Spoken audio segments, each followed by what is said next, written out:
Oi, hoje é domingo, dia 12 de novembro de 2023 e mais uma vez eu estou estudando a palavra sobre as manifestações do Espírito Santo. É muito comum ver nas igrejas, né, uma manifestação e um mover do Espírito Santo, principalmente nas igrejas evangélicas, nas pentecostais. Não sei falar a palavra. Pentecostais, né? Enfim. E a gente se pergunta, né, quando tá nesse meio, se realmente é o Espírito Santo que faz isso, que faz girar, que faz gritar, que faz sapatear. E o fato é que quando eu estou num ambiente assim, eu me sinto desconfortável. E vendo algumas pregações, eu encontrei um pastor convertido, né, agora convertido e agora pastor, que é ex-candomblé. E ele mostra, de quando ele estava no candomblé, manifestações de demônios muito parecidas com as manifestações que se dizem do Espírito Santo na igreja evangélica.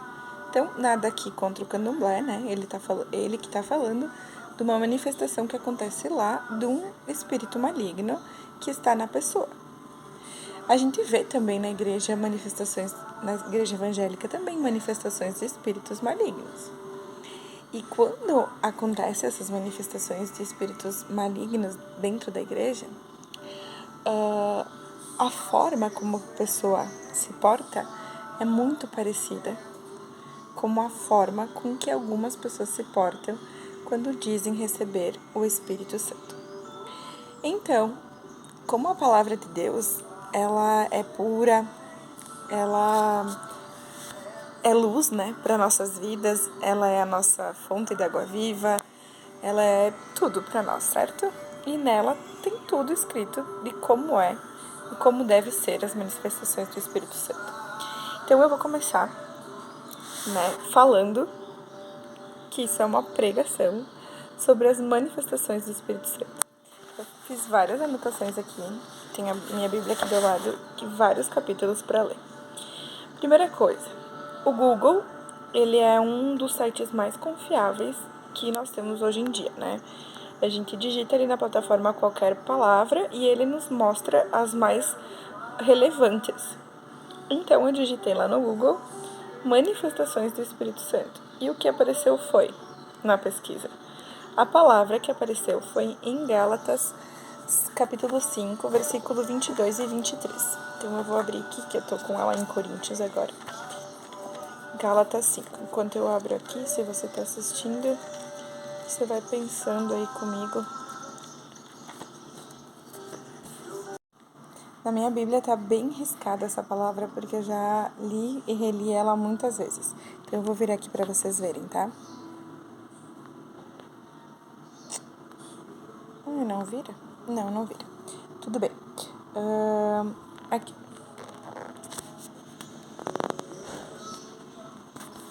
Não sei se deu pra ver, mas enfim, eu vou ler.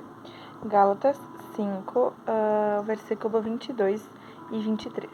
Mas o fruto do Espírito é amor, alegria, paz, longanimidade, benignidade, bondade, fidelidade, mansidão, domínio próprio.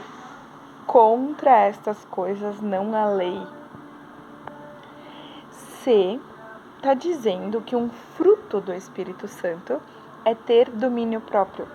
Porque uma pessoa que estaria com o Espírito Santo sendo renovada pelo Espírito Santo, sendo revestida pelo Espírito Santo, não teria domínio próprio. Fica o questionamento, né? Fica a pergunta. E nessa pregação, né, nessa minha fala aqui hoje, eu quero instigar você que está vendo a pesquisar na Bíblia e procurar na Bíblia onde é que está escrito que quanto mais tu rodar, quanto mais tu sapatear, quanto mais tu gritar, mais manifestações do Espírito Santo tu tem. Se você encontrar, você me fala. E eu venho aqui e digo, estou errada, está escrito na Bíblia. Mas se você não encontrar, também me diga. Me diga assim, não encontrei, vou pensar melhor. Vou seguir na pregação. Será, então, que realmente pular, girar e cair são realmente manifestações do Espírito Santo? Onde estão as passagens bíblicas que falam isso? Te desafio a encontrar. Muito bem. Aqui eu tenho várias leituras, né, que eu separei sobre o que é a manifestação do Espírito. Mas eu vou me deter nessa de Gálatas, que já é bem importante, tá? E tem outras passagens que falam sobre o que não é manifestação do Espírito. Que está em Gálatas também. Gálatas...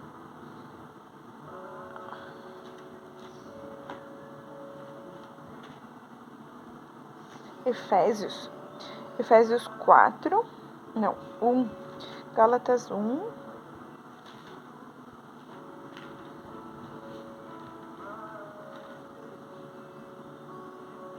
8...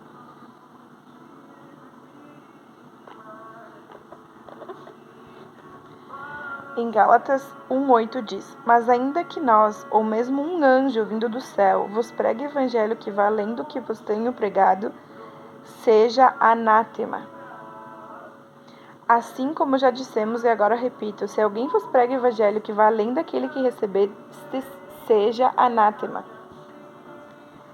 Sabe, muito se mistura o que é o evangelho e o que é costume. Todo mundo faz, então eu vou fazer também. Difícil, confuso, né? Mas a gente tem que prestar atenção nisso também. Em 1 Coríntios, capítulo 14 e o versículo 15, diz assim: Que farei, pois? Orarei com o Espírito, mas também orarei com a mente. Cantarei com o Espírito, mas também cantarei com a mente. E se tu bendizeres apenas em espírito, como dirá o indouto, ou amém depois da tua ação de graças? Visto que não entende o que dizes? Porque tu, de fato, dá bem as graças, mas o outro não é edificado. Dou graças a Deus, porque falo em outras línguas mais do que a todos vós. É Paulo falando, né? Contudo, prefiro falar na igreja 5 palavras com o meu entendimento, para instruir os outros, a falar 10.000 palavras em outra língua. Falar em línguas, ele edifica você mesmo. Existe o falar em línguas para trazer uma mensagem à igreja. Mas aí a pessoa fala em línguas e já traduz o que recebeu do Espírito. Se não houver tradutor, se houver só uma fala em línguas em vão, no ar, ela está edificando só a própria pessoa que está orando. E eu fico pensando, né? O porquê daqueles giros todos falando em língua. O porquê a pessoa não só se ajoelha. Visto que se ajoelhar é bíblico. Cair de bruços é bíblico. Eu vou trazer aqui depois. Difícil, né? Em Mateus 6,6 fala sobre orar em secreto no seu quarto. Tenta, então, já que você sente a manifestação do Espírito e gira e sapateia, fazer isso no teu quarto. Em casa, tudo bem. Agora, na igreja, sempre vai ter que ter um irmão te segurando, sempre vai ter que ter alguém olhando por ti. Mas e essa pessoa que está olhando por ti, ela não poderia estar sendo edificada também? Vocês não poderiam estar os dois, um do lado do outro, ajoelhados, sendo edificados no Espírito? Nas minhas experiências no monte, eu sempre, quando teve muita manifestação do Espírito, eram os irmãos todos prostrados, deitados no chão. Por quê? Porque quando a manifestação do Espírito é tão poderosa, você não tem forças. Você não tem forças para girar, sapatear, gritar. Você só se ajoelha e você coloca o seu rosto no pó. Porque você não pode ver Jesus. Você não pode... Ele pode aparecer para você, você não pode olhar para ele. Então, o poder dele é tão grande, a manifestação do Espírito Santo é tão grande, que você não consegue, você só consegue se abaixar. Muito bem. Dito isso, eu sugiro, os irmãos e irmãs que estão ouvindo aqui, que ore com consciência, que lembre que está numa igreja, que ninguém está querendo impedir o agir de Deus na tua vida, te dizendo isso que eu estou falando agora. Apenas quando você sentir isso, que você se controle, que você se ajoelhe, que você coloque seu rosto no pó. Depois desse estudo, eu me sinto na obrigação e no dever e na liberdade de falar que assim, na minha igreja, onde eu participo dos cultos, quando houver uma manifestação assim, tão grande, tão espalhafatosa, eu vou chegar e vou falar no ouvido do irmão ou da irmã: ajoelha, em nome de Jesus. Ali, mas e se ele não se ajoelhar? Ele vai se ajoelhar, porque se ele está em espírito, ele vai entender. Ele vai entender, se é de Deus, ele vai entender, ele está com a consciência ali. Ele vai entender que é uma organização e vai se ajoelhar. E a Alice não é do espírito, ele se ajoelha também, porque em nome de Jesus o demônio precisa obedecer. Amém? Assim, dessa maneira, nessa organização, todos podem ser edificados e ninguém precisa cuidar de ninguém.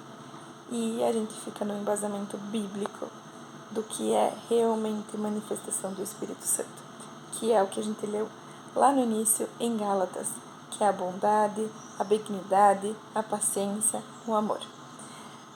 Tenham todos esses frutos do Espírito na sua vida e que Deus os abençoe.